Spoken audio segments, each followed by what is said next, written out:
As you've seen from the media release that Richard Reardon and I have issued just now, here is another example of where the Allen Labor government made promises to the Victorian people about safety, particularly in the area of fire management and emergency services, and haven't delivered. In June 2020, 48 heavy CFA tankers with more modern equipment and modern firefighting capabilities were promised.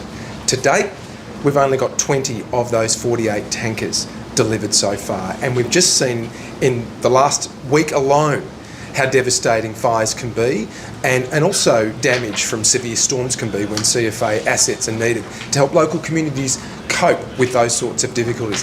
What does it say about the Allen Labor government that it can't even deliver on 48 CFA heavy tankers, can't even deliver on this commitment of 48 new tankers, and yet we expect it to be able to manage our electricity network, firefighting capabilities going forward?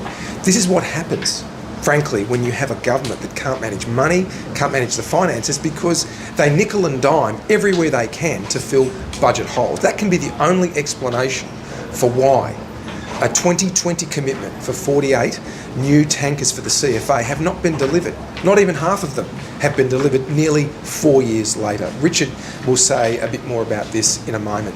Just wanted to also talk about our call for an independent inquiry into the failures by the Allen Labor government and energy companies to make sure that our transmission network and our distribution networks around Victoria are the best they can be and the most resilient they can be. It's nearly 24 hours since the government announced its own sham inquiry. We have not seen in the last 24 hours any more detail from the government about what its supposed independent inquiry will entail. Who's on it? When will it report? What is its full scope? The only thing we know the government's proposed inquiry won't do is look into the government itself. That's not the hallmark of an independent inquiry into something so important as Victoria's energy network. And we see how much we all depend on that, households and businesses right across our state. We're continuing to work with our counterparts in the upper house to see whether we can secure the agreement necessary to hold a proper and real inquiry into what happened last week. Not just those events though, the years leading up to it, and repeated failures by the Allen Labor government to respond to no less than 4 reports which highlighted the need to invest in modern towers that can withstand severe storms and all of the other work to make our energy network resilient. That's what Victorians deserve, and they're entitled to know the full truth about why they don't have the transmission network the Allen Labor government has been promising them. Clearly they're not getting that promise. I'll hand over to Richard. Thanks, John. A broke state is leading to a broken emergency services system. 2020, we were promised 48 new heavy tankers, which are absolutely essential in regional Victoria. These are tankers that allow our volunteers to go to fires much more safely. Without these tankers, volunteers are sitting on the back of a truck at risk of burnovers and other dangers, falling limbs and so on. It's simply not good enough.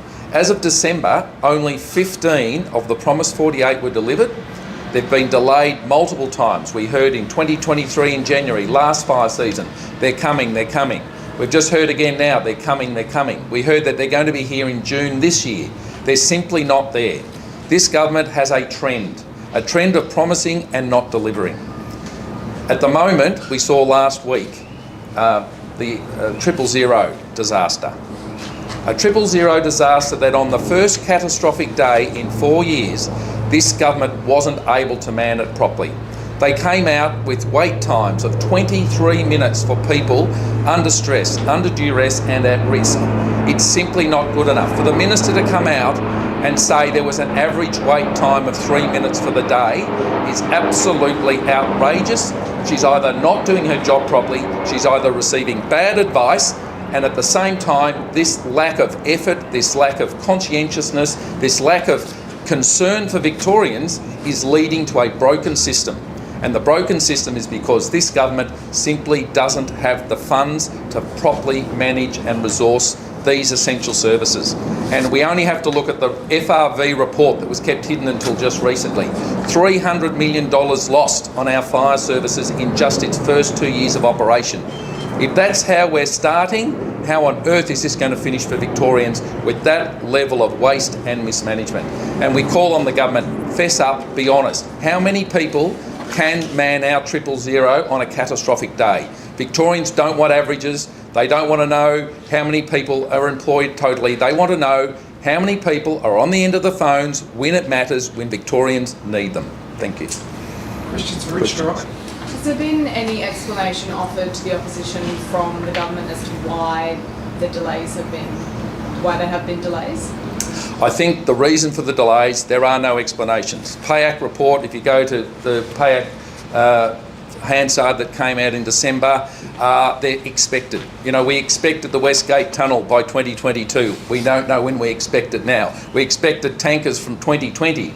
I mean, imagine anyone else out there who had to wait from 2020 to now with still no expected delivery time on anything you were purchasing. You'd give up, wouldn't you? It's not good enough. This government should be in control, and it should be managing the finances, and it should be delivering vital services to Victorians. Thank you very much. Josh, about the inquiry.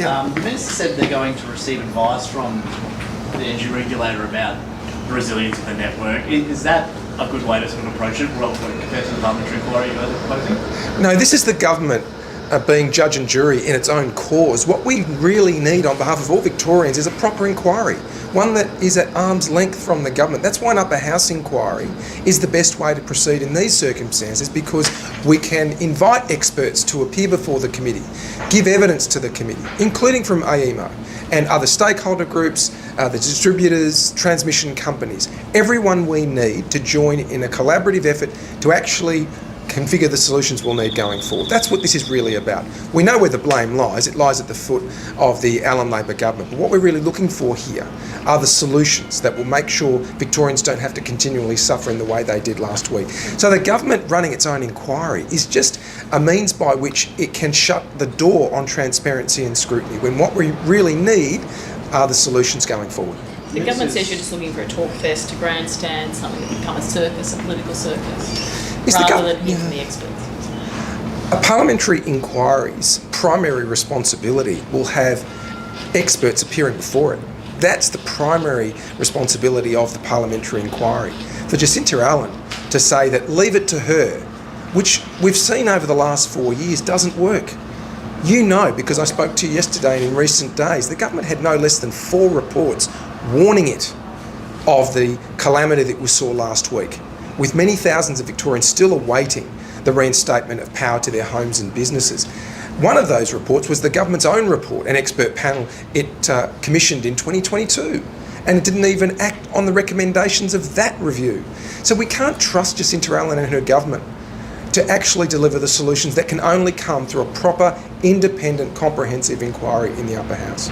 The Minister's again criticised the private electricity distributors this morning. Do you think the system works properly, or is there a lot of space for reform there?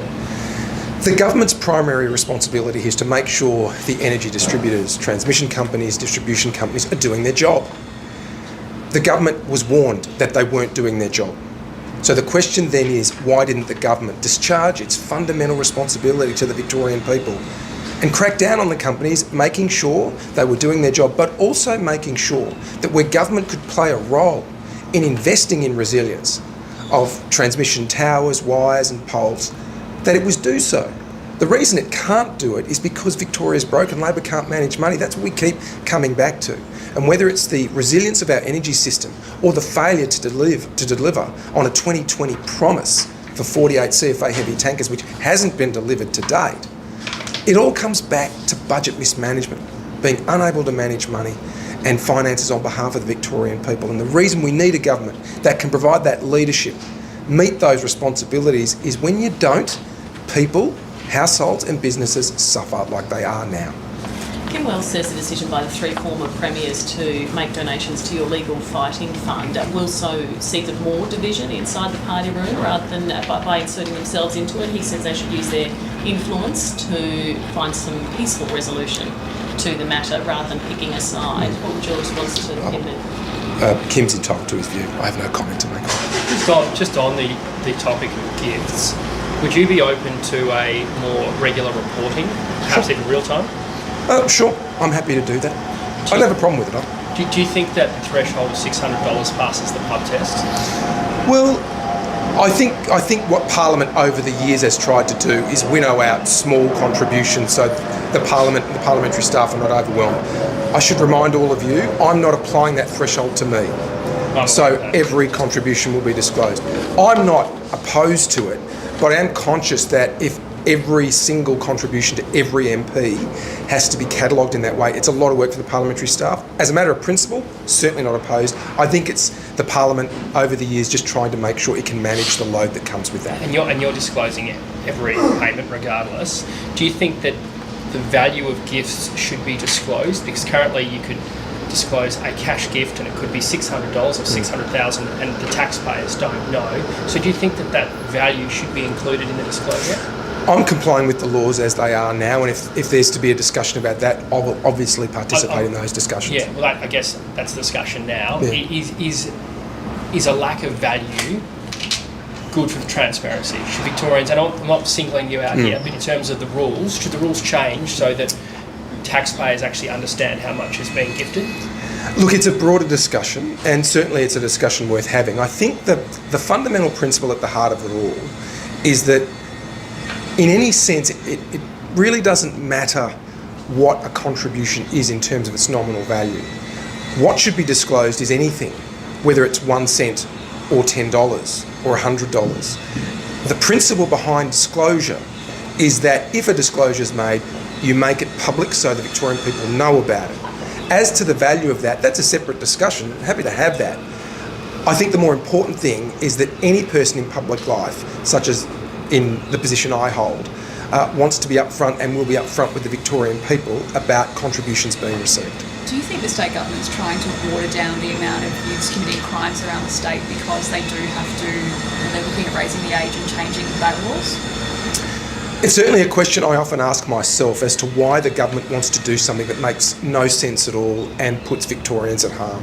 Whether it's raising the age or weakening bail laws in respect of violent offending, Victorians will be looking at that and asking, why on earth would you do that when all it leads to is more violence and harm in the community? Let's adopt a common sense approach here. We shouldn't be raising the age.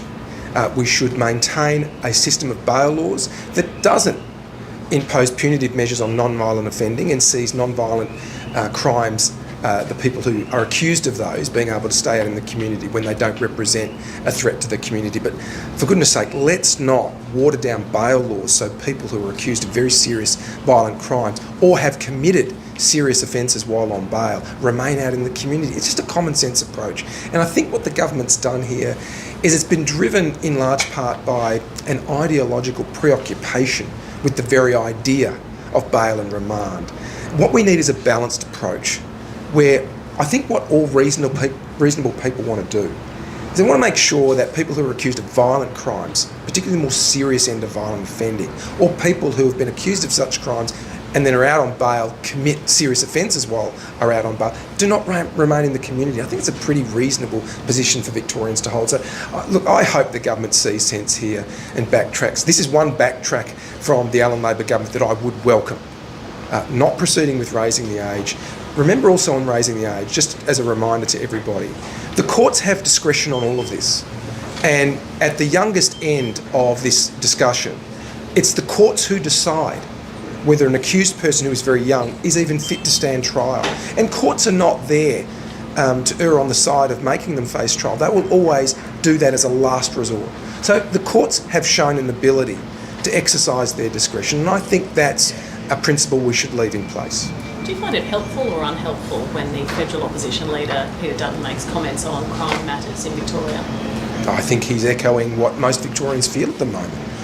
Why are we proceeding with some of these changes when we are seeing some pretty horrific instances? And you know, one of my colleagues experienced that recently. It affects everyone. And if it doesn't affect everyone directly, most of us know somebody who has been directly affected. So people are concerned. They don't want changes that see people who are accused of non-violent offences on remand. What they want is a balanced and reasonable approach to this. What Peter's saying is pretty much in keeping with, I think, what most Victorians feel.